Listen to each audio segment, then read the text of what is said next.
I'm Josh, and I'm with Roguecast today talking about the TU150, but I'm normally Josh from NFC Systems, a small form factor luxury case maker. And I only bring that up because I don't normally talk about computer cases that aren't my own unless I think very highly of them. While not as perfectly finished as Lian Li's from yesteryear, with some very minor corners cut, the TU150 is nearly 90% of the quality for less than 50% the price. And being Lian Li, this bests other products in the price range for the finish work. The anodized panels are beautiful, the glass side panel is quality, and the chassis feels incredibly solid, which is important because the standout feature is the retractable handle, implying that this case is ready to travel. The handle is as solid as it is pretty and pops up and down with a satisfying clink.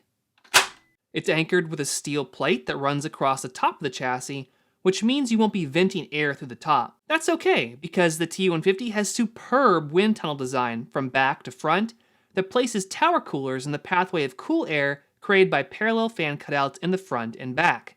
The side panels, front panel, and top panel all pop off toollessly, but don't rattle when in place. When you pop off the top, you reveal an attic where you can run cables to the power supply. Speaking of power supplies, SFXL power supplies are supported, and when you purchase the windowed version of this case, there's a very nice geometrical backplate hiding the ports in your power supply. The TU150 has a USB-C port on top, along with two 3.1 ports and audio jacks. I appreciate that Lian Li has made the cables the perfect length, so you can actually do a good job with cable management. There's plenty of room in the back of the case to hide cables as well. While there is support for both 2.5-inch and 3.5-inch drives, and a nice place to show one off underneath the power supply, I still would recommend NVMe M.2 drives for speed and a cleaner build. Now you might notice I'm using a top-down cooler in the case for all these shots. This was because I was planning on water cooling this system with an external radiator. However, the T150 doesn't have cutouts in the back for external tubing, which is odd considering how many other cases that Lian Li makes with this feature. At any rate, after using this case, I would highly recommend a large tower cooler that blows front to back. The case is just set up this way, and that's how you're going to get the most out of it. You have about 175 millimeters from the top of the motherboard to the side panel. You have 35 millimeters from the top of the motherboard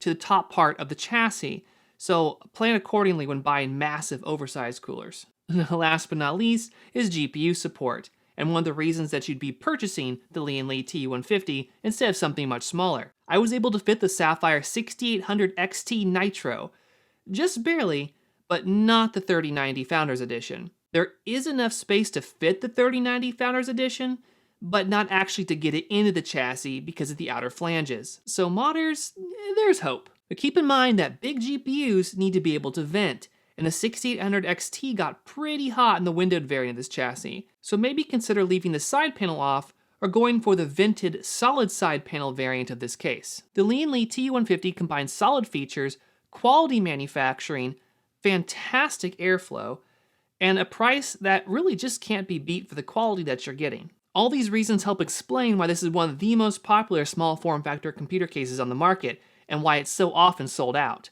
But you can score one from Roguecast in either the black, the silver, with a window, or a solid vented side panel. As a small form factor enthusiast and chassis designer myself, I highly recommend the TU150.